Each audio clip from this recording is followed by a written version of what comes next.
Welcome to 4 Basketball Reasons. I'm your host Jon McKellar. Today's topic: when will the NBA's refereeing crisis end? Never. Before we continue, this video's content is only distributed and featured solely for informative and entertainment purposes only. The Space Entertainment Network is not endorsing, suggesting, or showing favoritism in any form in the video. With that being said, let's get to the video. NBA referees have gotten more unbearable than ever, and still nothing is being done to address the problem. This conflict is nothing new to both fans and players, but things have recently been distressing, to the point of concern. After all, NBA officials are human and are capable of making errors, but sometimes you have to question how much better you might have done in their place. With no disrespect to NBA officials in general, it appears like the bulk of these calls are made with both eyes closed. Again, no one expects perfection from these officials, but at this point, the players cannot or should not be held accountable. NBA officials and players have never seen eye to eye. However, in recent years, that tolerance for some of these referees' acts has been challenged to its maximum.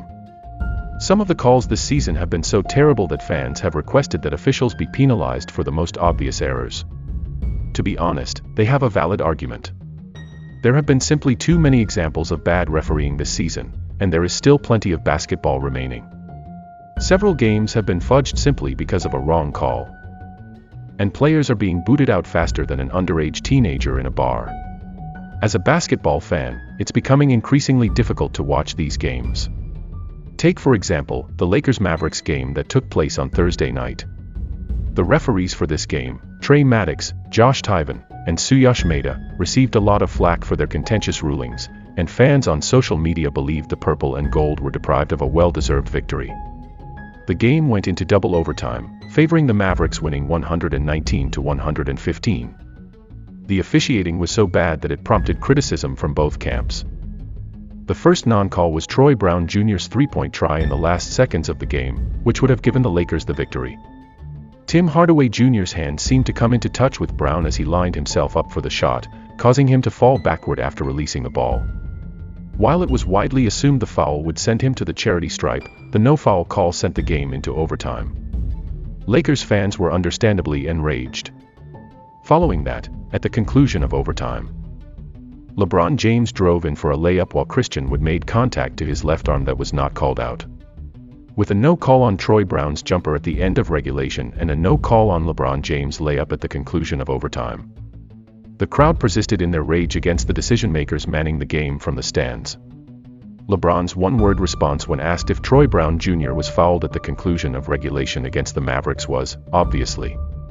The referees are not intentionally upsetting any fan bases. It's reasonable for one group of fans to be unhappy or upset at the conclusion of the day. However, if both fan bases agree on how horrible a call was, it should be enough proof to punish that ref. Referees aren't paid the same as NBA players, but if they were told what was going on was incorrect, they may reconsider making a skewed decision the next time.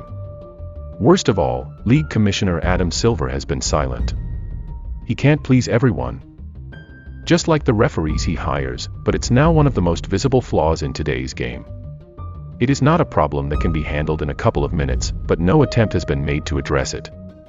Until this issue is resolved, the NBA will remain an incomplete product, and its ratings will continue to decline. There is little fans can do but wait and see, but it should not be overlooked.